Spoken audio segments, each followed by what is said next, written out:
5 second 10 second ಯಾರು ಸಿಗ್ತಾರ? ಯಾರು ಇಲ್ಲ. ಆ ಸೋಲಾರ್ ಗುತ್ತಿಗೆ ತಾಳಿಗೆ ಯಾರ್ಯಾರು ಬೇಕೋ ಕೊಟ್ಟಿರ್ತಕ್ಕಂಥ DK ಶಿವಕುಮಾರ ಬಿಜೆಪಿ ಅವರು ನೀವು ಭ್ರಷ್ಟಾಚಾರ ಹೇಳಕತ್ತೀರಿ. ನೀನು ನಾಯಿಗಿಂತ ಕಡಿ, ನೀನು ಬೀದಿ ನಾಯಿಗಿಂತ ಕಡಿ. ನಿನ್ನ ಮಾತುಗಳು ಮಾಧ್ಯಮಗಳ ಮುಖಾಂತರವಾಗಿ ಸಣ್ಣ ಬಾಲಕರಿಗೆ ಕೂಡ ಇವತ್ತು ಮನೆ ಮಾತಾಗಿರ್ತಕ್ಕಂಥದ್ದು ಸಿದ್ದರಾಮಯ್ಯ ಅವರು ತಪ್ಪು ಮಾಡಿದ್ದಾರೆ ಅಂತಕ್ಕಂಥ ಮಾತನ್ನು ರಾಜ್ಯಕ್ಕೆ ಕ್ಷಮೆ ಕೇಳಬೇಕು. ಇವತ್ತು ನಾವೆಲ್ಲ ಭಾರತೀಯ ಜನತಾ ಪಕ್ಷದವರು ಹೋರಾಟ ಮಾಡಿ ರಾಜೀನಾಮೆ ಕೊಡ್ಬೇಕಂತ ಹೇಳಿ ಇವತ್ತು 10 ಸೆಕೆಂಡ್ ಯಾರು ಸಿಗ್ತಾರ? ಯಾರು ಇಲ್ಲ. ಆ ಸೋಲಾರ್ ಗುತ್ತಿಗೆ ತಾಳಿಗೆ ಯಾರ್ಯಾರು ಬೇಕೋ ಕೊಟ್ಟಿರ್ತಕ್ಕಂಥ DK ಶಿವಕುಮಾರ ಬಿಜೆಪಿ ಅವರು ನೀವು ಭ್ರಷ್ಟಾಚಾರ ಹೇಳಕತ್ತೀರಿ. ನೀನು ನಾಯಿಗಿಂತ ಕಡಿ, ನೀನು ಬೀದಿ ನಾಯಿಗಿಂತ ಕಡಿ. ನಿನ್ನ ಮಾತುಗಳು ಇದು ಮಾಡ್ತೀನಿ, ಚಾಲೆಂಜ್ ಮಾಡ್ತೀನಿ. ನಾ ಏನ್ ಬಾಂಗ್ಲಾದೇಶ ಬಂದ್ರೆ ಹೋಗ್ಬಾನಿ. ಅಲ್ಲಿ ನೀವೊಬ್ಬರ ಗೌರವನೀಯ ಶಾಸಕರು, ನೀವೊಬ್ರು 4 ಜನ, ನೀವು ಚುನಾಯಿತ ಪ್ರತಿನಿಧಿ. ಯಾವುದೇ ಸರ್ಕಾರ, ಯಾವುದೇ ಮುಖ್ಯಮಂತ್ರಿ ಈ ರೀತಿ ಭ್ರಷ್ಟಾಚಾರವನ್ನು ಮಾಡಿದ್ದನ್ನು ಈ ಜನ ಎಂದು ಕೇಳಿಲ್ಲ, ಎಂದು ನೋಡಿಲ್ಲ ಅಂತಕ್ಕಂಥ ಕನ್ನಡಿಯಲ್ಲಿ ಬೆಳೆದಿರ್ತಕ್ಕಂಥ ಸಿದ್ದರಾಮಯ್ಯ ಅವರಿಗೆ ನಿಮ್ಗೆ ಏನಾಗಿರ್ತಕ್ಕಂಥ ಪ್ರಶ್ನೆಯನ್ನು ಸಾರ್ವಜನಿಕ ಕೇಳಕ್ ಬಯಸ್ತೀನಿ. ನಾನು ನಿಮ್ಮಲ್ಲಿ ಕಾಂಗ್ರೆಸ್ ಆಗ್ತಿಲ್ಲ, ಕುರ್ಚಿ ಸಲ ಹೋಗಿರಿ ನೀವು ಅಲ್ಲಿ. ಸಿದ್ದರಾಮಯ್ಯ ಅಂತಕ್ಕಂಥ ಮಾತನ್ನು ಬಹಳ ಖಡಾಖಂಡಿತವಾಗಿ ಹೇಳಕ್ ಬಯಸ್ತೀನಿ ಬಂಧುಗಳೇ. ಇದು ನಿಮ್ಮ ಸ್ವಂತ ಆಸ್ತಿ ತಿಳ್ಕೊಂಡ್ರೆ ಮುಖ್ಯಮಂತ್ರಿ ಸ್ಥಾನ. ಕಾಂಗ್ರೆಸ್ ಸರ್ಕಾರದ ಭ್ರಷ್ಟಾಚಾರದ ವಿರುದ್ಧ ವಿಜಯಪುರ ಜಿಲ್ಲಾ ಬಿಜೆಪಿ ಘಟಕದಿಂದ ಪ್ರತಿಭಟನೆ ನಡೆಸಿದರು. ವಿಜಯಪುರ ನಗರದ ಸಿದ್ದೇಶ್ವರ ದೇವಸ್ಥಾನದಿಂದ ಪ್ರತಿಭಟನಾ ಮೆರವಣಿಗೆ ನಡೆಸಿ ಗಾಂಧಿ ಚೌಕ, ಬಸವೇಶ್ವರ ವೃತ್ತ, ಅಂಬೇಡ್ಕರ್ ವೃತ್ತದ ಮೂಲಕ ಪ್ರತಿಭಟನಾ ಮೆರವಣಿಗೆ ನಡೆಸಿ ಜಿಲ್ಲಾಡಳಿತದ ಮೂಲಕ ಈ ಕುರಿತು ರಾಷ್ಟ್ರಪತಿಗಳಿಗೆ ಮನವಿ ಸಲ್ಲಿಸಿದರು. ಇನ್ನು ಪ್ರತಿಭಟನೆಯಲ್ಲಿ ಜಿಲ್ಲಾಧ್ಯಕ್ಷರಾದಂಥ RS ಪಾಟೀಲ್ ಕುಚ್ಬಾಳ್, ಮಾಜಿ ಸಚಿವ SK ಬೆಳ್ಳುಬ್ಬಿ ಹಾಗೂ ಇತರೆ ಮುಖಂಡರು ಹಾಗೂ ಕಾರ್ಯಕರ್ತರು ಭಾಗಿಯಾಗಿದ್ದರು. ಸೋಲಾರ್ ಟೆಂಡರ್ ಕರ್ನಾರ ಅವರು ಎಷ್ಟು ಟೈಮ್ ಟೆಂಡರ್ ಕರೆಯಕ ಅರ್ಜಿ ಹಾಕ್ಬೇಕಲ್ಲ. ನೀವು ಮೊಬೈಲ್ದಾಗ ಹಾಕ್ರಿ, ಅರ್ಜಿ ಹಾಕಕ್ಕೆ ಟೈಮ್ ಹಾಕ್ಬೇಕು ಹೇಳ್ರಿ. ನೋಡ್ರು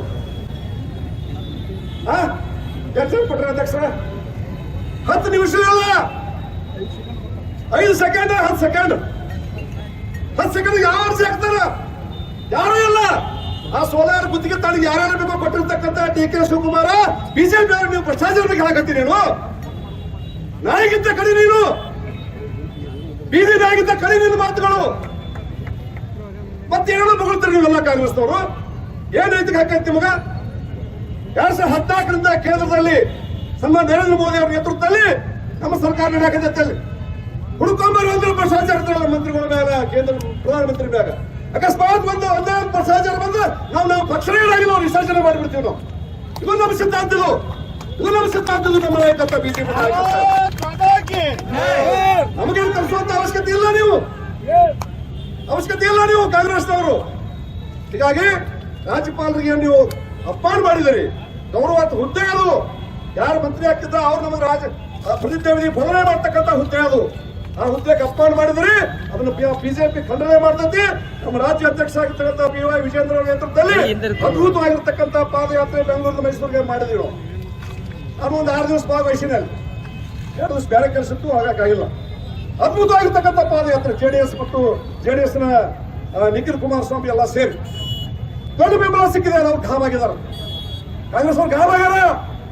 ಇದು ಒಂದೇ ಕರ್ತ DK ಶಿವಕುಮಾರ್ ಯಾವಾಗ ಸಿದ್ದರಾಮಯ್ಯ ರಾಜಕೀಯ ಕೊಟ್ಟು ಲಘು ಮುಖ್ಯಮಂತ್ರಿ ಆಗಬೇಕು ಅಂತ ಕಾಯ್ಕೊಳ್ತೀವಿ. ಅದೇನು ಆಗುದಿಲ್ಲ. ಮುಖ್ಯಮಂತ್ರಿ ಆಗುದಿಲ್ಲ. DK ಶಿವಕುಮಾರ್ ಅವರ ಮುಖ್ಯಮಂತ್ರಿ ಆಗುದಿಲ್ಲ. ಇನ್ನು ಸರ್ಕಾರನೇ ಇರುವುದಿಲ್ಲ. ಜನ ಬೀದಿಗಿಳಿದಾರೆ. ಇವತ್ತ ಭಾರತೀಯ ಜನತಾ ಪಾರ್ಟಿ ಇವತ್ತು ಜಿಲ್ಲಾ ಕೇಂದ್ರದ ಎಲ್ಲಾ ಜಿಲ್ಲಾಕ್ಕೆ ಹೋರಾಟ ಮಾಡಲಿದ್ದೀವಿ. ತಕ್ಷಣ ಸಿದ್ದರಾಮಯ್ಯ ಅವರು ಮುಖ್ಯಮಂತ್ರಿ ಸ್ಥಾನಕ್ಕೆ ರಾಜೀನಾಮೆ ಕೊಡಬೇಕು ಮತ್ತು ರಾಜ್ಯಪಾಲರಿಗೆ ಯಾರ್ಯಾರು ನೀವು ಮಾತಾಡಿರಿ ಅವ್ರ ಮೇಲೆ ಕೇಸ್ ಆಗಿ ಅವೈಜ್ಞಾನಿಕ ಗ್ಯಾರಂಟಿಗಳನ್ನು ಘೋಷಣೆ ಮಾಡಿ ನನ್ನ ಪ್ರೇಮಿ ಆ ಕಡೆ ಮುಗ್ಧ ರೈತರ, ಮುಗ್ಧ ಮತದಾರರ ಓಟ್ಗಳನ್ನು ಪಡ್ಕೊಂಡು 135ಕ್ಕಿಂತ ಹೆಚ್ಚು ಸೀಟ್ಗಳನ್ನು ಆಯ್ಕೆ ಮಾಡಿಕೊಂಡು ಅಧಿಕಾರ ಮಾಡತಕ್ಕಂಥ ಕಾಂಗ್ರೆಸ್ ಸರ್ಕಾರ ಕೇವಲ 1 ವರ್ಷದಲ್ಲಿ, ಕೇವಲ 12 ತಿಂಗಳಲ್ಲಿ ಕರ್ನಾಟಕವನ್ನು ಆಳಿರ್ತಕ್ಕಂಥ ಸುಮಾರು ಸ್ವಾತಂತ್ರ್ಯ ಸಿಕ್ಕಿ 75-77 ವರ್ಷಗಳಾಗುವುದು. ಹಿಂದೆ ಯಾವುದೇ ಸರ್ಕಾರ, ಯಾವುದೇ ಮುಖ್ಯಮಂತ್ರಿ ಈ ರೀತಿ ಭ್ರಷ್ಟಾಚಾರವನ್ನು ಮಾಡಿದ್ದನ್ನು ಈ ಜನ ಎಂದು ಕೇಳಿಲ್ಲ, ಎಂದು ನೋಡಿಲ್ಲ ಅಂತಕ್ಕಂಥ ಮಾತನ್ನು ಹೇಳಕ್ ಬಯಸ್ತೀನಿ. ನಾನು ಸಿದ್ದರಾಮಯ್ಯ ಅವ್ರ ಬಗ್ಗೆ ಬಹಳ ಗೌರವ ಇರ್ತಾರೆ. ಅವರು ಜನತಾ ಪಕ್ಷದಾಗಿದ್ರು. ಅವರು ರಾಮಕೃಷ್ಣ ಹೆಗಡೆ ಅವರು, ದೇವೇಗೌಡರು, ಬೊಮ್ಮಾಯಿ ಅವರು, ಜಯೇಶ್ ಪಟೇಲ್ ಅಂತ ಮಹನೀಯರ ನಾಯಕತ್ವದಲ್ಲಿ ರಾಜಕೀಯ ಜೀವನವನ್ನು ಪ್ರಾರಂಭ ಮಾಡಿರ್ತಕ್ಕಂಥ ಸಿದ್ದರಾಮಯ್ಯನವರು ಇವತ್ತು ಕಾಂಗ್ರೆಸ್ಗೆ ಹೋಗಿ ಕರ್ನಾಟಕದ ಮುಖ್ಯಮಂತ್ರಿ ಆದ ಮೇಲೆ ಆ ಮೌಲ್ಯ ಅಂತಕ್ಕಂಥ ವಿಷಯಕ್ಕೆ ಅಪಮಾನ ಮಾಡಿ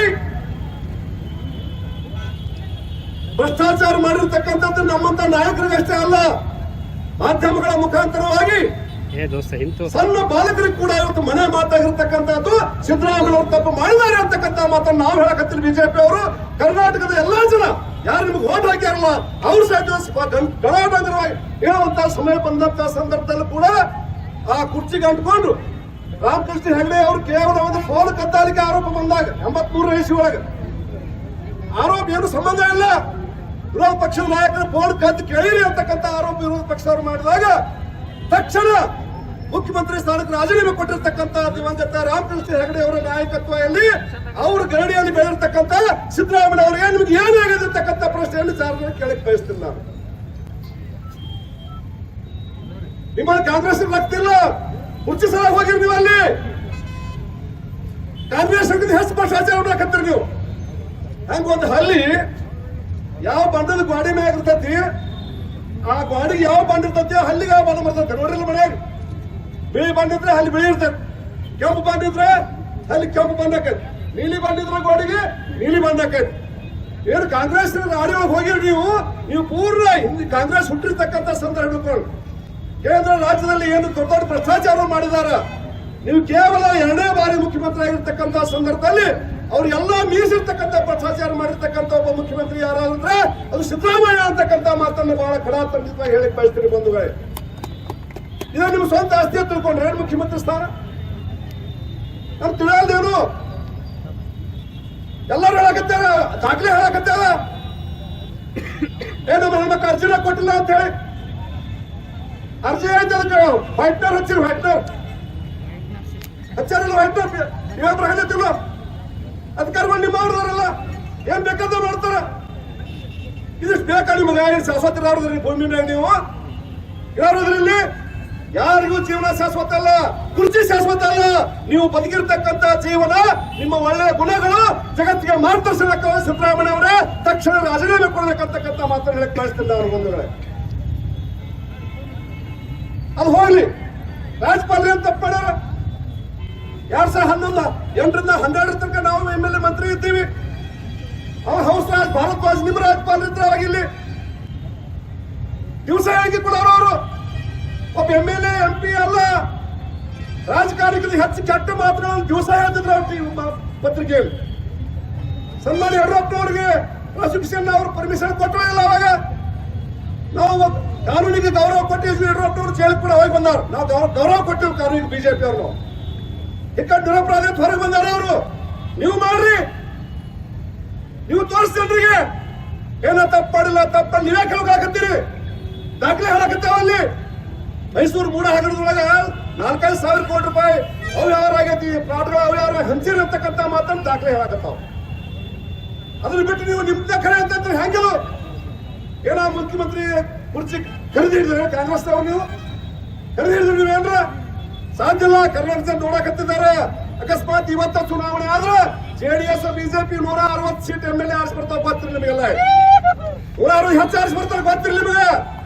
ನನ್ನ MP ತೋರಿಸ್ಕೊಟ್ಟಾರ ಬಿಜೆಪಿಗೆ ಏನು ಹೋಟ್ ಜನ ಕೊಟ್ಟಾರ ನಿಮ್ಗೆ ಗ್ಯಾರಂಟಿ ತಿರಸ್ಕಾರ ಮಾಡ್ಯಾರ. ರಾಜ್ಯಪಾಲ ಎಂದೂ ಮಾತಾಡೋಲ್ಲ. ತಾವರ್ಚಂದ್ ಗೆಲೋಟ್ ಅಂತ ರಾಜ್ಯಪಾಲ ಎಲ್ಲಿ ಸಿಗುದ್ರ? ದಲಿತ ವ್ಯಕ್ತಿ ಅವರು. ಅವ ಐವಾನ್ ಕಿಸೋಜ ಆ ಬಾಯಿಯವರು ಬಸ್ಸಿನ ಮೌರ್ಯ ನಿಂತು ಬಾಯೆಲ್ಲ ಗಟಾರ್ ನಿಂತು ಬಂಗಾಳದಾಗ ಆಗಿರ್ತಕ್ಕಂಥ ಅಲ್ಲೇ ಇಲ್ಲಿ ಬರ್ದಂತ ಮಾತು ಹುಚ್ಚಾಡ ಕೈ ಕೊಡಬೇಕು ಗೊತ್ತಿಲ್ಲ ಬಿಜೆಪಿ ಅವ್ರು ಯಾರು ಜನ ಎತ್ತಿ ಬರ್ದು ತಿಳ್ಕೊಂಡು ಏನ್ ಹಾಕಿ ನೋಡೋದು ಮುತ್ತಿಗೆ ಹಾಕಿ ನೋಡೋದು. ಏನು ಮುಖ್ಯಮಂತ್ರಿ ಹಾಕ್ತೀವಿ, ರಾಜ ಹಾಕಿ ನೋಡೋಣ ಬರ್ತೀವಿ. ನಾವೆಲ್ಲ ಬಡಿಗೆ ತಗೊಂಡ್ಬರ್ತೀವಿ, ಬಂದೂಕ್ ತಗೊಂಡ್ಬರ್ತೀವಿ, ಐವಾನ್ ಸಜ ತಿಳ್ಕೊಂಬಂದಿವಿ, ಬೆಳೆಸಿನಿ ಆಣಿ ಮಾಡೀನಿ. ಜಮೀರ್ ಅಹಮ್ಮದ ಏನ್ ಮಾತಾಡೋದು? ಕೃಷ್ಣ ಬೈರೇಗೌಡ ಏನ್ ಬೈರೇಗೌಡ ಬಗ್ಗೆ ಭಾಗ ಅವ್ರ ಅಂತ ನಮ್ ಕೇಳವ ಫಸ್ಟ್ MLA ನನ್ನ ಕುರ್ಚಿ ಬದಲಾಗಿದ್ದಾವ ಅವ್ರ ಸತ್ತಾಗ ಹಿಂಗೆ ಮಾತಾಡ್ತಿ ಅಂತ ತಿಳಿದಿದ್ದಿಲ್ಲ. ನಾನು ಬಹಳ ಹಸಿರು ಮಂತ್ರಿ ಅಂತ ತಿಳಿದಿದ್ದೆ. ನಾನು ಕೃಷ್ಣ ಬೈರೇಗೌಡ ಬಹಳ ನಾಲಾಕಾಗಿನಿ, ಕಂದಾಯ ಮಂತ್ರಿ ಆಗಿರಾಕ ನಾಲಾಕಾಗಿ ಒಬ್ರು ಇಬ್ಬರಲ್ಲ. DK ಶಿವಕುಮಾರ್ ಭ್ರಷ್ಟಾಚಾರದ ಅಪರಾಧದಾರ ಯಾರಂದ್ರೆ DK ಶಿವಕುಮಾರ್. ಮಂದಿಗೆ ಹೇಳಾಕತ್ತಾರಲ್ಲ ಇಂದು ವಿದ್ಯುತ್ ಮಂತ್ರಿ ಗೊತ್ತಿರಲಿ ನಿಮಗೆ.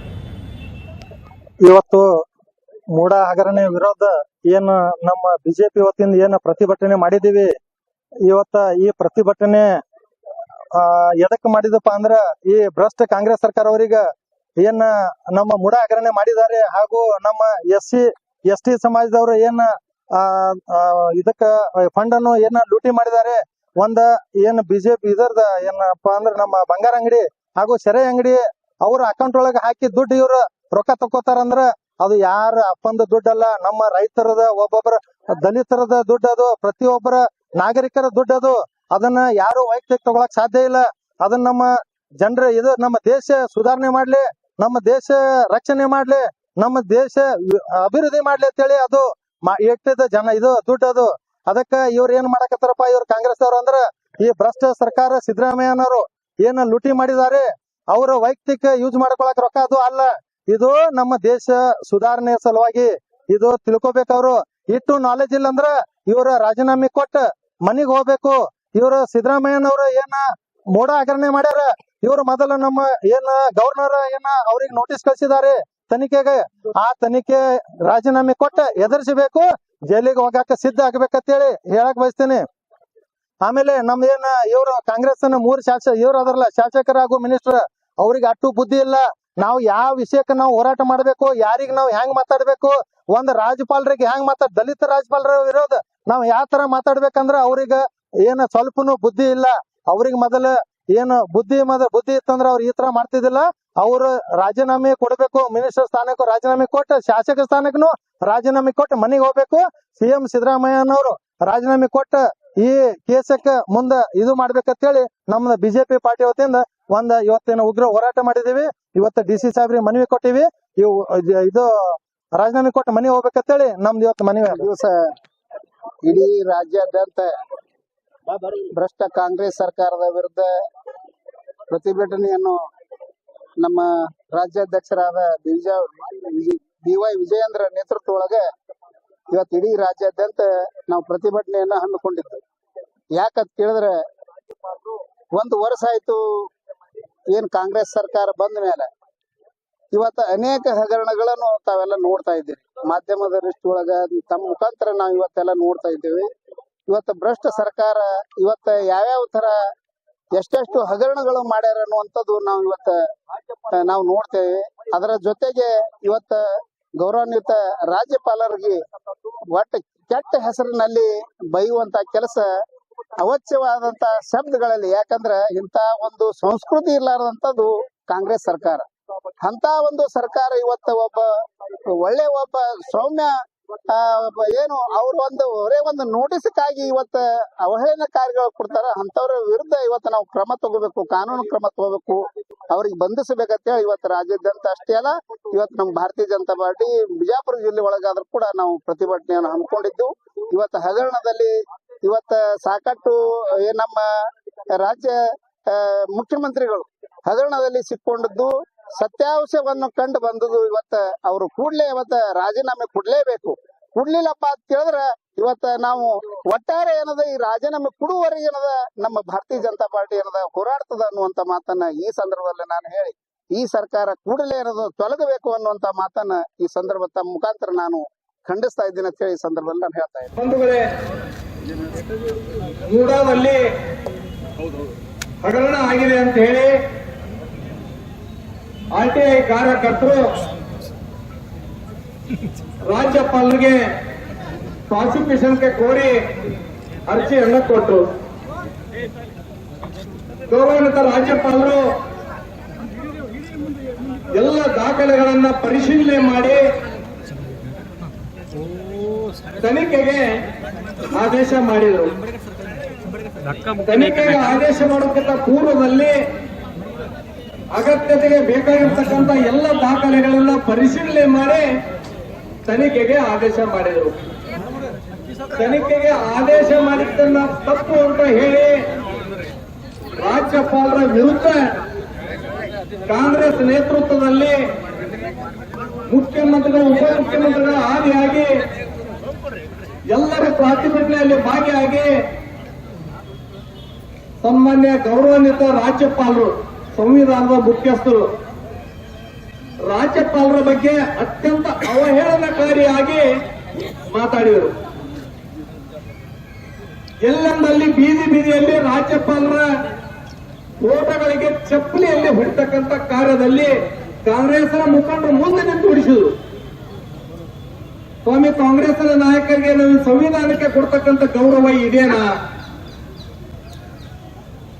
ಜೊತೆಗೆ ಯಾರು ಪ್ರಮಾಣ ವಚನ ಸ್ವೀಕಾರ ಮಾಡಿ ರಾಜ್ಯದಲ್ಲಿ ಮಂತ್ರಿಗಳಾಗಿದ್ದಾರೆ, ಕೃಷ್ಣ ಬೈರೇಗೌಡನಂತ ಕಂದಾಯ ಸಚಿವರು ರಾಜ್ಯಪಾಲರಿಗೆ ನಾಲಾಯಕ ರಾಜ್ಯಪಾಲರಂತ ಪದ ಪ್ರಯೋಗ ಮಾಡುವಂತದ್ದು. ಜಮೀರ್ ಅಹಮದ್ ಖಾನ್ ಭಾಷಣ ಮಾಡ್ತಕ್ಕಂಥ ಸಂದರ್ಭದಲ್ಲಿ ರಾಜ್ಯದಲ್ಲಿ ಅಶಾಂತಿ ಸೃಷ್ಟಿ ಆಗ್ತದ, ಅಲ್ಲೋಲ ಕಲ್ಲೋಲ ಆಗ್ತದ ರಾಜ್ಯದಲ್ಲಿ ಅನ್ನುವಂತ ಮಾತನ್ನ ಹೇಳ್ತಾರೆ. ಐವಾನ್ ಡಿಸೋಜಾ ಒಬ್ಬ ವಿಧಾನ ಪರಿಷತ್ನ ಸದಸ್ಯ, ಬಾಂಗ್ಲಾದೇಶದಲ್ಲಿ ಬಂದಂತ ಪರಿಸ್ಥಿತಿ ಇಲ್ಲಿ ಬರ್ತದ, ರಾಜ್ಯಪಾಲರಿಗೆ ಒತ್ತು ಓಡಿಸಬೇಕನ್ನುವಂತ ಮಾತನ್ನ ಭಾಷಣದಲ್ಲಿ ಮಾತಾಡ್ತಾ ಇದ್ರಿ. ಇದನ್ನೆಲ್ಲ ಕೇಳಿಸಿಕೊಂಡು ಮುಖ್ಯಮಂತ್ರಿಗಳು, ಉಪಮುಖ್ಯಮಂತ್ರಿಗಳು, ನಿಮ್ಮದೇ ಸಚಿವರು, ಶಾಸಕರು ಬಾಯಿಗೆ ಬಂದಂಗ ಮಾತಾಡ್ತಿದ್ರು ಕೂಡ ಅವ್ರ ಮೇಲೆ ಇವತ್ತಿನವರೆಗೂ ಕಾನೂನಿನಿಂದ ಕ್ರಮ ತೆಗೆದುಕೊಳ್ಳಕ್ ಆಗ್ತಾ ಇಲ್ಲ. ಯಾಕೆ ಅವ್ರ ಮೇಲೆ ಕಾನೂನು ಮೇಲೆ ಕ್ರಮ ತಗೋತಾ ಇಲ್ಲ? ಯಾಕೆ ಅವ್ರ ಮೇಲೆ ಕೇಸ್ ಆಗ್ತಾ ಇಲ್ಲ? ಇದು ನಿಮ್ಮ ನಡೆ ದಲಿತರ ವಿರೋಧಿ ನಡೆ ಅನ್ನುವಂಥದ್ದನ್ನ ಎದ್ದು ತೋರಿಸ್ತಾ ಇದೆ. ಯಾಕೆಂದ್ರೆ ರಾಜ್ಯಪಾಲರು ಇವತ್ತು ದಲಿತ ಅನ್ನುವಂತ ಕಾರಣಕ್ಕೆ ಇವತ್ತು ರಾಜ್ಯದಲ್ಲಿ ಹಿಗ್ಗಾಮುಗ್ಗ ವಾಚಾಂ ಗೋಚರವಾಗಿ ಅವ್ರ ಬಗ್ಗೆ ಮಾತಾಡ್ತಕ್ಕಂಥದ್ದು. ರಾಜ್ಯದಲ್ಲಿ ಆಡಳಿತಕ್ಕೆ ಬಂದಂತ ಸಂದರ್ಭದಲ್ಲಿ ಸಿದ್ದರಾಮಯ್ಯನವ್ರು ಹೇಳ್ತಿದ್ರಿ, ಅಹಿಂದ ನಾವು ದಲಿತರು ಅನ್ನುವಂತ ಮಾತನ್ನ ಹೇಳ್ತಾ ಇದ್ರಿ. ಅಧಿಕಾರಕ್ಕೆ ಬಂದ ಮೇಲೆ ದಲಿತರನ್ನ ಯಾವ ರೀತಿ ನಡೆಸ್ಕೊಂಡಿರ್ತಾರೆ ಅನ್ನೋಂಥದ್ದಕ್ಕ ಬಂದ ತಕ್ಷಣವೇ SCP TSP ಯೋಜನೆವಾಗಿರ್ತಕ್ಕಂಥ 25,000 ಕೋಟಿ ಹಣವನ್ನ ಲೂಟಿ ಮಾಡಿದ್ರಿ. ಬೇರೆ ಬೇರೆ ಯೋಜನೆಗಳ ಬಳಕೆ ಮಾಡಿದ್ರಿ, ಕೊಳ್ಳೆ ಹೊಡೆದ್ರಿ. ಇವತ್ತು ವಾಲ್ಮೀಕಿ ಹಗರಣ ಸುಮಾರು 187 ಕೋಟಿ ಹಣವನ್ನ ತೆಗೆದುಕೊಂಡು ಬೇರೆ ಬೇರೆ ನಕಲಿ ಖಾತೆಗಳಿಗೆ ಜಮಾ ಮಾಡಿ ರಾಜ್ಯದ ಬೊಕ್ಕಸದಲ್ಲಿರ್ತಕ್ಕಂಥ ಹಣ, ಈ ರಾಜ್ಯದ ನಾಗರಿಕರ ಹಣವನ್ನ ಲೂಟಿ ಮಾಡಿದ್ರಿ. ಇವತ್ತು ಮೂಡಾದಲ್ಲಿ ನಡೆದಿರ್ತಕ್ಕಂಥದ್ದು ಬಹಳ ದೊಡ್ಡ ಹಗರಣ. ಕೇವಲ ಮುಖ್ಯಮಂತ್ರಿಗಳ ಮಾತ್ರ ಅಲ್ಲ, ಮುಖ್ಯಮಂತ್ರಿಗಳು ನೀವು ಅದಿರಿ, ಜೊತೆಗೆ ಸುಮಾರು 4ರಿಂದ 5,000 ಕೋಟಿವರೆಗೆ ಮೂಡಾದಲ್ಲಿ ಹಗರಣ ಆಗಿದೆ. ಇವತ್ತು ಸರ್ಕಾರದ ಆಸ್ತಿಯನ್ನ ಬೇಕಾಬಿಟ್ಟಿಯಾಗಿ ಒಬ್ಬೊಬ್ಬ ವ್ಯಕ್ತಿಗಳಿಗೆ 70-80 ಸೈಟ್ಗಳನ್ನ ಹಂಚಿಕೆ ಮಾಡತಕ್ಕಂಥದ್ದು ಇವತ್ತು ದಾಖಲೆಗಳು ತೋರುತ್ತವೆ. ನಾವು ಭಾರತೀಯ ಜನತಾ ಪಕ್ಷ ಮೈಸೂರಲ್ಲಿ ನಡೀತಕ್ಕಂಥ ಮೂಡ ಹಗರಣದಲ್ಲಿ ಏನು ಕಾಂಗ್ರೆಸ್ ಪಕ್ಷದ ಸನ್ಮಾನ್ಯ ಮುಖ್ಯಮಂತ್ರಿಗಳು ಅವರ ಮನೆಯವರ ಹೆಸರಿನಲ್ಲಿ ಏನು ಇವತ್ತು ಬೆಂಗಳೂರಿನಿಂದ ಮೈಸೂರುವರೆಗೆ ನಮ್ಮ ರಾಜ್ಯ ಅಧ್ಯಕ್ಷರಾದಂತಹ ಸನ್ಮಾನ್ಯ BY ವಿಜೇಂದ್ರ ಅವರ ನೇತೃತ್ವದಲ್ಲಿ ಇಡೀ ರಾಜ್ಯದ ಎಲ್ಲ ಭಾರತೀಯ ಜನತಾ ಪಕ್ಷದ ಕಾರ್ಯಕರ್ತರು ಇವತ್ತು ಬೆಂಗಳೂರಿನಿಂದ ಮೈಸೂರುವರೆಗೆ ಏನು ಪ್ರತಿಭಟನೆಯನ್ನು ಮಾಡಿ, ಪಾದಯಾತ್ರೆಯನ್ನು ಮಾಡಿ, ಇವತ್ತು ಹೋರಾಟವನ್ನ ಮಾಡಿ ಕಾಂಗ್ರೆಸ್ ಮಾಡತಕ್ಕಂತ ಒಂದು ದುರಾಡಳಿತ ವಿರುದ್ಧ ನಾವು ಏನು ನಮ್ಮ ಭಾರತೀಯ ಜನತಾ ಪಕ್ಷ ನಾವು ಹೋರಾಟವನ್ನ ಇಲ್ಲಿವರೆಗೆ ನಾವು ಮಾಡ್ಕೊಂಡು ಬಂದಿದ್ದೀವಿ. ಬಂಧುಗಳೇ, ರಾಜ್ಯದ ಜನತೆ ನಾವೆಲ್ಲ ಎಚ್ಚೆತ್ತುಕೊಳ್ಬೇಕಾಗಿದೆ. ಏನು ಇವತ್ತು ಮೈಸೂರಿನಲ್ಲಿ ಇರ್ತಕ್ಕಂಥ ಒಂದು ಹಿಂದೆ ಸಿದ್ದರಾಮಯ್ಯನವರು 13 ಬಜೆಟ್ ಅನ್ನ ಮಾಡಿ ಅನೇಕ ಧೀಮಂತ ನಾಯಕ ಅಂತಕ್ಕಂಥ ಒಬ್ಬ ನಾಯಕ ತಮ್ಮ ಮನೆಯವರ ಹೆಸರಲ್ಲೇ ಇವತ್ತೇನು ಒಂದು ಕೊಟ್ಟಿ ಕಾಗದ ಪತ್ರಗಳನ್ನ ತಯಾರು ಮಾಡಿ ಇವತ್ತು ಹಗರಣವನ್ನ ಎಸೆದರೆ ಇವತ್ತು ಅವರು ರಾಜ್ಯಕ್ಕೆ ಕ್ಷಮೆ ಕೇಳಬೇಕು. ಇವತ್ತು ನಾವೆಲ್ಲ ಭಾರತೀಯ ಜನತಾ ಪಕ್ಷದವರು ಹೋರಾಟ ಮಾಡಿ ರಾಜೀನಾಮೆ ಕೊಡ್ಬೇಕಂತ ಹೇಳಿ ಇವತ್ತು ಈ ವೇದಿಕೆ ಮುಖಾಂತರ ಒತ್ತಾಯನ ಮಾಡ್ಲಿಕ್ಕೆ ತಿರುಗಿ ಬಂಧುಗಳೇ. ಆದ್ರೆ ಈ ಸಂದರ್ಭದಲ್ಲಿ ನಾನು ಹಿಂದೆ ಇರ್ತಕ್ಕಂಥ ಸನ್ಮಾನ್ಯ BS ಯಡಿಯೂರಪ್ಪ ಸಾಹೇಬರು ಹಿಂದೆ ನಾನು ಇವರು ಅನೇಕ ಯಾವ ರೀತಿ ವಿಚಾರವನ್ನ ಮಾಡಿ 13 ಅವರು ಯಾವ ರೀತಿ ಮಾತನಾಡಿದ್ರು ಸಿದ್ದರಾಮಯ್ಯವರು ಅನ್ನೋದನ್ನ ಈ ಪತ್ರಿಕೆಯಲ್ಲಿದೆ. ಇವತ್ತು ಅದೇ ಸಿದ್ದರಾಮಯ್ಯವರು ಸನ್ಮಾನ್ಯ ಗೌರವಾನ್ವಿತ ಇರ್ತಕ್ಕಂಥ ಗವರ್ನರ್ ಅವರಿಗೆ ಇವತ್ತು ಒಂದು ಏನು ನೋಟಿಸ್ ಕೊಟ್ರೆ ಇವರೇ ರಾಜೀನಾಮೆ ಕೊಡ್ಬೇಕಂತಕ್ಕಂಥ ಒಂದು ಏನು ಹೋರಾಟದಲ್ಲಿ ಇವತ್ತು ರಾಜ್ಯದಲ್ಲಿ ಇರ್ತಕ್ಕಂಥ ಮುಖ್ಯಮಂತ್ರಿಗಳ ಸಚಿವ ಸಂಪುಟದಲ್ಲಿ ಇರ್ತಕ್ಕಂಥ ಶಾಸಕರು, ಸಚಿವರು ಹೋರಾಟ ಮಾಡಿ ಅವರು ರಾಜೀನಾಮೆ ಇವತ್ತು ಗೌರವನೇ ಕೊಡ್ಬೇಕಂತಕ್ಕಂಥ ಒಂದು ಇನ್ನು ದುಷ್ಟತನದ ಏನು ಮಾತುಗಳನ್ನ ಇವರು ಹೇಳ್ತಾರೆ.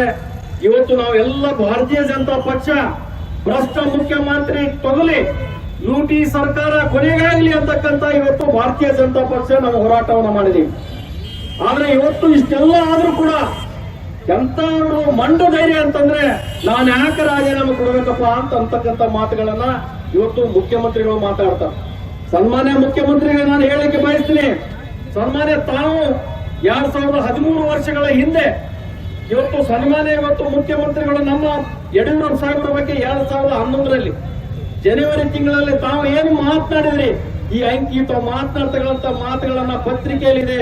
ಇವತ್ತು ನನ್ನ ಬಾಯಲ್ಲಿ ಬರ್ತಕ್ಕಂಥ ಮಾತುಗಳಲ್ಲ, ತಾವು ಏನು ಮಾತಾಡಿದ್ರೆ ಅಂಕಿ ಸಂಖ್ಯೆಗಳನ್ನ ಪತ್ರಿಕೆಯಲ್ಲಿದೆ ಬಂಧುಗಳೇ. ಇವತ್ತು ಆದ್ರೂ ಕೂಡ ಎಲ್ಲ ಸಚಿವರು ಏನು ಇವತ್ತು ನಮ್ಮ ಭಾರತೀಯ ಜನತಾ ಪಕ್ಷದ ಮೇಲೆ ಇವತ್ತು ಗೋಬೆ ಕೊಡಿಸ್ತಕ್ಕಂಥ ಏನು ನಡೆಸಿದ್ದಾರೆ, ಇದು ಯಾವ ಕಾಲಕ್ಕೂ ನಾವು ಬಿಡೋದಿಲ್ಲ.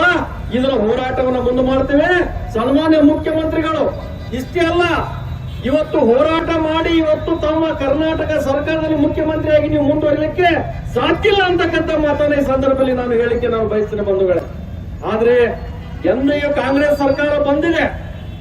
ಆ ಕಾಂಗ್ರೆಸ್ ಸರ್ಕಾರ ಬಂದ ನಂತರ ಇವತ್ತು ನಮ್ಮ ಬಿಜಾಪುರ ಜಿಲ್ಲೆಯಲ್ಲಿ ನಮ್ಮ ಹೊಲದ ಉತ್ತಾರಗಳನ್ನು ನೋಡ್ಕೋಬೇಕಾಗ್ಯದ. ಇವತ್ತು ಪತ್ರಿಕೆಯಲ್ಲಿ 35 ದಾಖಲೆಗಳನ್ನ ಕೊಟ್ಟಿ ಕಾಗದಗಳನ್ನ ತಯಾರು ಮಾಡಿದ್ದಾರೆ. ಇವತ್ತು ಪತ್ರಿಕೆಯಲ್ಲಿ ಹಾಕಿದಿರ್ತಕ್ಕಂಥದ್ದು ಎಲ್ಲ ನೀವು ನೋಡಬಹುದು. ಇದು ಒಂದು ಸ್ವಲ್ಪ ಮೈಕ್ ಇಡಿ, ಹೆಲ್ಪ್ ಮಾಡಿ. ಈ ಪತ್ರಿಕೆಯಲ್ಲಿ 36 ಬಿಜಾಪುರ ನಗರದಲ್ಲಿ ಕಾಂಗ್ರೆಸ್ನಲ್ಲಿ ಇರ್ತಕ್ಕಂಥ ನಾಯಕರು, ಕಾಂಗ್ರೆಸ್ನ ಅತಿ ಬಲಗೈ ಬಂಟ್ರು ಇವತ್ತು 35 ಪತ್ರಿಕೆಯಲ್ಲಿ ಬರ್ತಕ್ಕಂಥದ್ದು ತಾವೆಲ್ಲ ನೋಡಬಹುದು. ಇವತ್ತು ಅದಾದ್ರೂ ಕೂಡ ಅವ್ರ ಮೇಲೆ ಕೇಸ್ಗಳಾದವು, ಕೊಟ್ಟಿ ದಾಖಲೆಗಳನ್ನ ಸೃಷ್ಟಿ ಮಾಡಿ ಅವ್ರ ಹೆಸರಲ್ಲೇ ಖರೀದಿ ಹಾಕೊಂಡು ಇಷ್ಟೆಲ್ಲ ಆದ್ರೂ ಕೂಡ ಒಂದು ಪಂಚನಾಮ ಆಗ್ಲಿಲ್ಲ. ಒಬ್ಬರ ಮೇಲೆ ಕೂಡ ಒಂದು FIR ಆಗಿ ಅದನ್ನ ಅಲ್ಲೇ ಬದಿಗಟ್ಟು ಅದನ್ನ ಏನ್ ಮಾಡಿದ್ರಪ್ಪ ಅಂದ್ರೆ ಒಂದು ಯಾವ ರೀತಿ ಒಂದು ಚಾರ್ಜ್ ಶೀಟ್ ದಾಖಲೆಯನ್ನ ಮಾಡಲಿಲ್ಲ. ಇಂಥ ಕಾಂಗ್ರೆಸ್ ಸರ್ಕಾರ ನಮ್ಮ ರಾಜ್ಯಕ್ಕೆ ಬೇಕಾ? ನಾವೆಲ್ಲ ಆತ್ಮಲೋಕನ ಮಾಡ್ಕೋಬೇಕಾಗದ ಕಾರ್ಯಕರ್ತರು. ನಾವು ಆತ್ಮಲೋಕನ ಮಾಡಿಕೊಂಡು ನಾವು ಮುಂದೆ ಕಾರ್ಯಕರ್ತರ ಬಲಿಪಶಿ ಆಗ್ತಕ್ಕಂಥ ಸಂದರ್ಭದಲ್ಲಿ ಇವತ್ತು ನಮ್ಮ ಹಿಂದೆ ಇರ್ತಕ್ಕಂಥ ನಮ್ಮ ಭಾರತೀಯ ಜನತಾ ಪಕ್ಷ ಸರ್ಕಾರದಲ್ಲಿ ಒಂದು ಕೊಟ್ಟಿ ದಾಖಲೆಗಳನ್ನಾಗಲಿಲ್ಲ. ಇವತ್ತು ಇವತ್ತು ನಮ್ಮ ಸಿಂದಗಿಯ ಮಾಜಿ ಶಾಸಕರು ಬೂಸ್ನೂರ್ ಅವರ ಕ್ಷೇತ್ರದಲ್ಲೂ ಕೂಡ ಮೊನ್ನೆ ಒಂದು ಕೊಟ್ಟಿ ಖರೀದಿಯನ್ನು ಕೂಡ ಆಗಿದೆ. ಇವತ್ತು ಆದ್ರೂ ಕೂಡ ಅದನ್ನ FIR ಮಾಡಿ ಅದನ್ನ ಎಲ್ಲಿ ಅವ್ರನ್ನ ಕಡೆಗಣಿಸುವ ಅದನ್ನ ಮದಿಗೆತ್ತಿರ್ತಕ್ಕಂಥ ವ್ಯವಸ್ಥೆಯನ್ನ ಇಡೀ ಬಿಜಾಪುರ ಜಿಲ್ಲೆಯಲ್ಲಿ ನಡೆದಿದೆ ಬಂಧುಗಳೇ. ಇದನ್ನೆಲ್ಲ ನೋಡಿ ನಮ್ಮ ಭಾರತೀಯ ಜನತಾ ಪಕ್ಷ ಈ ಸನ್ಮಾನ್ಯ ವಿಜೇಂದ್ರ ಅವರು ಇವತ್ತೇ ನಮ್ಮ ರಾಜ್ಯ ಅಧ್ಯಕ್ಷರಾದ ನಂತರ ಅವರು ಇವತ್ತು ಪಾದಯಾತ್ರೆ ಮಾಡಿದ ನಂತರ ಇದೊಂದು ಕಾಂಗ್ರೆಸ್ನ ಒಂದು ಬೀದಿ ನಾಟಕವನ್ನ ನಡೆಸಿದ್ದಾರೆ. ತಾವು ಎಲ್ಲ ತಪ್ಪುಗಳನ್ನ ಇಟ್ಕೊಂಡು ನಮ್ಮ ಮೇಲೆ ಭೂಮಿ ಕೊಡಿಸಿ ತಾವು ಹೋರಾಟ ನಡೆಸಿದ್ರೆ ಎಷ್ಟು ನಾಚಿಗಡಿ ಸರ್ಕಾರ ಇದೆ ಕಾಂಗ್ರೆಸ್ ಸರ್ಕಾರ. ನೀವು ವಿಚಾರ ಮಾಡ್ರಿ, ಎಲ್ಲ ಕಾಂಗ್ರೆಸ್ ನಲ್ಲಿ ಇರ್ತಕ್ಕಂಥ ಎಲ್ಲ ವ್ಯಕ್ತಿಗಳು ಅವ್ರು ಏನ್ ಹೇಳ್ತಾರಪ್ಪ ಅಂದ್ರೆ ನಾವು ಎಲ್ಲ ಬಿಜೆಪಿ ಅವರು ಭ್ರಷ್ಟರು ಅಂತ ಹೇಳ್ತಾರೆ. ಬಂಧುಗಳೇ, ನಾವೆಲ್ಲ ಕಣ್ಣಾರೆ ನೋಡ್ತೀವಿ, ಕಿವಿ ತುಂಬಾ ಕೇಳ್ತೀವಿ. ನಾವು ಕಣ್ಣ ಕಿವಿ ಇದ್ರೂ ನಾವು ಕೂಡ್ರಂತೆ ಇರ್ತೀವಿ. ಯಾಕಂದ್ರೆ ಅಧಿಕಾರಿಗಳು ಎಲ್ಲ ಕೈಗೊಂಬೆ ಆಗಿದ್ದಾರೆ. ಎಲ್ಲ ಪತ್ರಿಕೆಯಲ್ಲಿ 36 ಕೊಟ್ಟಿ ದಾಖಲೆಗಳನ್ನು ಬಿಜಾಪುರ ಜಿಲ್ಲೆಯಲ್ಲಿ ಆಗಿದೆ. ಬಿಜಾಪುರ ಜಿಲ್ಲೆ ಆದ್ರೂ ಕೂಡ ಅವ್ರ ಮೇಲೆ ಒಬ್ಬರ ಮೇಲೆ ಕ್ರಮ ತಗೊಳ್ಳಿಲ್ಲ. ಇಂಥ ಸರ್ಕಾರ ನಮ್ಮ ರಾಜ್ಯಕ್ಕೆ ಬೇಕಾ? ನಾನು ಇಷ್ಟೇ ಒತ್ತಾಯನ ಮಾಡ್ತೀನಿ ಬಂಧುಗಳೇ. ಇವತ್ತೇನು ನಮ್ಮ ಭಾರತೀಯ ಜನತಾ ಪಕ್ಷ ಎಲ್ಲ ಕಾರ್ಯಕರ್ತರು ಇಡೀ ರಾಜ್ಯದಲ್ಲಿ ಸನ್ಮಾನ್ಯ BY ವಿಜೇಂದ್ರ ಅವರ ನೇತೃತ್ವದಲ್ಲಿ ನಾವು ಏನು ಹೋರಾಟವನ್ನು ಮಾಡಿದ್ದೇವೆ, ಈ ಸನ್ಮಾನ್ಯ ಇವತ್ತೇನು ರಾಜ್ಯದಲ್ಲಿರ್ತಕ್ಕಂಥ ಮುಖ್ಯಮಂತ್ರಿ ಸಿದ್ದರಾಮಯ್ಯನವರು ಎಲ್ಲಿವರೆಗೆ ರಾಜೀನಾಮೆ ಕೊಡುವುದಿಲ್ಲ ಅಲ್ಲಿವರೆಗೆ ನಾವು ಹೋರಾಟವನ್ನ ಮಾಡ್ತೀವಿ ಅಂತಕ್ಕಂಥ ಮಾತನ್ನ ಈ ಸಂದರ್ಭದಲ್ಲಿ ನಾನು ಹೇಳಿ, ಇವತ್ತು ಬಹುಸಂಖ್ಯೆಯಲ್ಲಿ ತಾವೇನು ಬಂದ ಕಾಲಚಕ್ರದ ಅಡಿಯಲ್ಲಿ ಸಿಲುಕಿ ಮನುಷ್ಯ ಸಾವು, ನೋವು, ಕಷ್ಟ, ನಷ್ಟ ಹೀಗೆ ಒಂದಲ್ಲ ಒಂದು ಸಮಸ್ಯೆಯಿಂದ ನರಳಾಡಿ ಸೂಕ್ತ ಪರಿಹಾರ ಕಾಣದೆ ನೊಂದಿರ್ತಾನೆ. ಶ್ರೀ ಅನ್ನಪೂರ್ಣೇಶ್ವರಿ ಜ್ಯೋತಿಷ್ಯ ಕೇಂದ್ರ, ವಂಶ ಪಾರಂಪರೆ ಪ್ರಾಪ್ತ ಪ್ರಾಚೀನ ರಹಸ್ಯ ಜ್ಯೋತಿಷ್ಯರು ಪಂಡಿತ್ TR ಸುರ್ವೇರ್ ಅದೆಷ್ಟೋ ಜನರ ಕಠಿಣ ಸಮಸ್ಯೆಗಳನ್ನ ಪರಿಹರಿಸಿದ್ದಾರೆ. ಹೀಗೆ ಒಂದಲ್ಲ ಒಂದು ಸಮಸ್ಯೆಯಿಂದ ನರಳಾಡಿ ಸೂಕ್ತ ಪರಿಹಾರ ಕಾಣದೆ ನೊಂದಿರ್ತಾನೆ. ಗುರೂಜಿಯವರು ಪೂಜಾ ವಿಧಾನಗಳಿಂದ 100% ಪರಿಹಾರ ತಿಳಿಸುತ್ತಾರೆ. ಲೈಂಗಿಕ ಸಮಸ್ಯೆ, ಗಂಡ ಹೆಂಡತಿ ಸಮಸ್ಯೆ, ವಿದೇಶಿ ಪ್ರಯಾಣ, ವಶೀಕರಣ, ಡೈವೋರ್ಸ್, ಕೋರ್ಟ್ ಕೇಸ್, ಹೀಗೆ ನಿಮ್ಮ ಹಲವು ಸಮಸ್ಯೆಗಳಿಗೆ ಹೆಲ್ತ್ ಪ್ರಾಬ್ಲಮ್ ಇಂದ ತುಂಬಾನೇ ಡಿಪ್ರೆಸ್ ಆಗ್ಬಿಟ್ಟಿದ್ದೆ. ಎಲ್ಲಾದ್ರೂ ಹೋಗ್ಬೇಡ, ಏನಾದ್ರೂ ಮಾಡ್ಕೋಬೇಡ ಅನ್ನೋಷ್ಟು ಡಿಪ್ರೆಸ್ ಆಗ್ಬಿಟ್ಟಿದ್ದೆ. ಒಂದೊಳ್ಳೆ ಜಾಬ್ ಆಪರ್ಚುನಿಟಿ ಇರಲಿಲ್ಲ. ಜಾಬ್ ಸಿಕ್ಕಿದ್ರು ಅದರಲ್ಲಿ ವರ್ಕ್ ಮಾಡಕ್ಕೆ ಇಂಟ್ರೆಸ್ಟ್ ಇರ್ತಿರ್ಲಿಲ್ಲ. ನನ್ನ ತಂದೆ ತಾಯಿ ಅಂತೂ ತುಂಬಾ ತಲೆ ಕೆಡಿಸ್ಕೊಂಡಿದ್ರು. ಆಗ ನಾನು ನನ್ನ ತಾಯಿ ಜೊತೆ ಜ್ಯೋತಿಷ್ಯ ಕೇಂದ್ರಕ್ಕೆ ಬಂದು ಗುರುಜಿ ಅವ್ರನ್ನ ಮೀಟ್ ಮಾಡಿದೆ. ಅವರು ನನ್ನ ಜಾತಕನ ನೋಡಿ ಅದರಲ್ಲಿದ್ದ ದೋಷಗಳಿಗೆ ಪರಿಹಾರ ನೀಡಿದ್ರು. ನಾನು ಅದನ್ನ ಫಾಲೋ ಮಾಡಿದೆ. ಈಗ ನನ್ನ ಲೈಫು ತುಂಬಾನೇ ಚೆನ್ನಾಗಿದೆ. ಒಳ್ಳೆ ಜಾಬ್ ಆಪರ್ಚುನಿಟಿ ಸಿಕ್ಕಿದೆ. ನನ್ನ ಹೆಲ್ತ್ ಕೂಡ ಸುಧಾರಿಸಿದೆ. ಗುರೂಜಿಯವರನ್ನ ನೀವು ನೇರವಾಗಿ ಭೇಟಿಯಾಗಬಹುದು. ತುಂಬಾ ದಿನದಿಂದ ಬಹಳ ಕಷ್ಟದಲ್ಲಿದ್ದೆ. ಮನೆಯಲ್ಲಿ ನೆಮ್ಮದಿ ಇರ್ಲಿಲ್ಲ. ಯಾವಾಗ್ಲೂ ಮಗ ಸೊಸೆ ಜಗಳನೇ ಆಡ್ತಿದ್ರು. ನಮ್ಗಂತೂ ಒಂದ್ ಪೈಸಾ ಮರ್ಯಾದೆನೂ ಕೊಡ್ತಿರ್ಲಿಲ್ಲ. ಕೊನೆಗೆ ನಮ್ಮ ಮಗ ಸೊಸೆಯನ್ನು ಜಗಳ ಆಡಿ ದೂರ ಆಗೋ ಪರಿಸ್ಥಿತಿ ಬಂದ್ಬಿಡ್ತು. ನಮಗೂ ಆರೋಗ್ಯದಲ್ಲಿ ಏರುಪೇರು ಆಗೋಯ್ತು. ಜನ ನಮ್ಮನ್ನ ನೋಡಿ ಆಡ್ಕೊಳ್ಳೋ ಪರಿಸ್ಥಿತಿ ಬಂದ್ಬಿಡ್ತು. ಯಾವಾಗಪ್ಪ ಈ ಸಮಸ್ಯೆ ಬಗೆಹರುತ್ತೆ ಅನ್ಕೊಂಡಿದೆ. ಆ ದೇವಸ್ಥಾನ, ಈ ದೇವಸ್ಥಾನ, ಆ ಜ್ಯೋತಿಷ್ಯ ಇಲ್ಲ, ಈ ಜ್ಯೋತಿಷ್ಯ ಇಲ್ಲ, ಎಲ್ಲಾ ಕಡೆ ದುಡ್ಡು ಸುರಿದು ಸಾಕಾಯ್ತು ನನ್ಗೂನು. ಆದ್ರೆ ಈ ಸಮಸ್ಯೆನೇ ಬಗೆಹರಿತಿರ್ಲಿಲ್ಲ. ಎಲ್ವೇನ್ರಿ? ಗುರೂಜಿ ಅವ್ರನ್ನ ಭೇಟಿ ಮಾಡಿದ್ವಿ. ಗುರೂಜಿ ಅವ್ರು ಹೇಳಿದ ಪೂಜೆ ಪುನಸ್ಕಾರ ಎಲ್ಲ ಮಾಡಿದ್ವಿ. ಮಾಡಿ ಮುಗಿಸಿದ್ಮೇಲೆ ನಮ್ಮ ಫ್ಯಾಮಿಲಿ ಬಹಳ ನೆಮ್ಮದಿಯಿಂದ ಇದ್ವಿ. ಗುರೂಜಿಯವರು ನಿಮ್ಮ ಎಲ್ಲ ಸಮಸ್ಯೆಗಳಿಗೆ 100% ಪರಿಹಾರ ತಿಳಿಸುತ್ತಾರೆ. ನಿಮ್ಮ ಸಮಸ್ಯೆಗಳ ಪರಿಹಾರಕ್ಕಾಗಿ ಹಿಂದೆ ಸಂಪರ್ಕಿಸಿ 9986881245. ಆಫೀಸ್ ವಿಳಾಸ ಶ್ರೀ ಅನ್ನಪೂರ್ಣೇಶ್ವರಿ ಜ್ಯೋತಿಷ್ಯ ಕೇಂದ್ರ, ಪಂಡಿತ್ TR ಸುರ್ವೆ, ತುಪ್ಪತ್ ಕಾಂಪ್ಲೆಕ್ಸ್, BLDE ಹಾಸ್ಪಿಟಲ್ ಎದುರುಗಡೆ, Ashram road, Vijayapura. Mobile number 9880984093.